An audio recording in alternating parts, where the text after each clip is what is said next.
callando y poco a poco se duerma. Roncando como un leño. De estas cosas ni se entera. Pana. A luego, por la mañana, si te duele la cabeza, te dicen que todas las mujeres somos una breva. Cago en el mundo. Y ellos unos higos chumbos. Pero con unos buenos pinchos. Así de largo. No. Cago en el mundo, pijo tú. Si las cosas se supieran. Pero no se sabe, hija, no se sabe. Todo lo que me quería Anti. antes, cuando era soltera. Pues como todas. Que todo le parecía poco para tenerme a mí contenta. Todos se le volvían arrumados. Y mirándome a la jeta, sabía si yo estaba alegre o si me encontraba seria. Ahora le importa un pepino. Anda, que si me vuelvo yo esto antes, prontito voy a la iglesia. Lo tienes pensado. Sí, no lo pensé, que Elena. Que la culpa fue toda mía, que es lo que más me revienta. Sí lo sé por las narices. Si lo sé por las narices, me convence a mí cualquiera. Ay, tuve que estar medio tonta. Sí. Que bien me lo decía mi abuela. No tengas prisa en casarte, que a muchas después las pesa. Las abuelas somos las que tenemos mucha razón porque antes lo hemos vivido. Claro.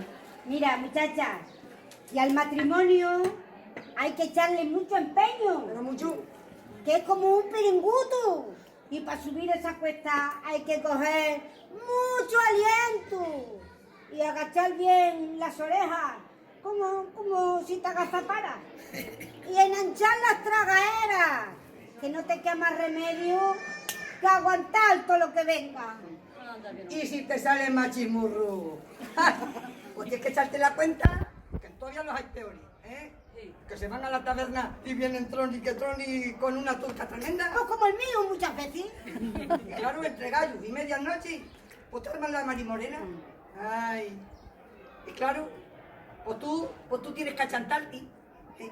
Y morderte la lengua, inflando y dando tragones para que nadie te lo sepa. Y tienes razón, Elena, que hay muchas que tienen una buena lumbre en casa y no lo dicen por vergüenza. Y qué pena, qué penita.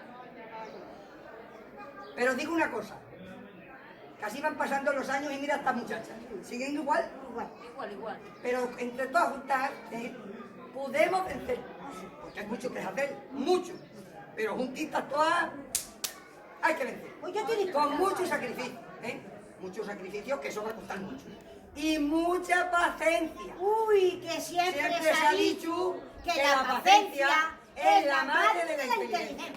¡Hala!